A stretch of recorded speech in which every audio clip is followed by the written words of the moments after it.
sampai 25 Oktober. Oke, kita sepakat ya? Oke.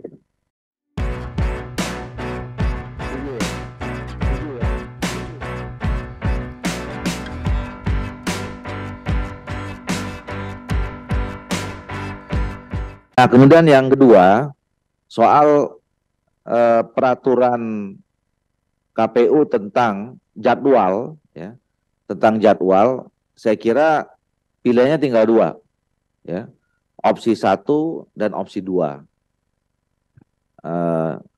Tidak ada lagi yang soal itu, ya kan berkaitan dengan itu. Nah, tadi Pak Gaus mengusulkan lebih cenderung ke opsi 2. Nah,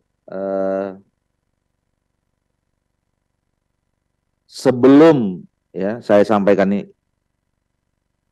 kita anggap aja karena Pak Gaus yang bicara, kita setuju Pak Gaus atau ada yang nolak Pak Gaus, usulan Pak Gaus?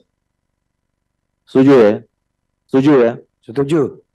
Pemerintah? Sangat setuju. Oke, jadi 19 sampai 25 Oktober. Oke, kita sepakat ya? Oke.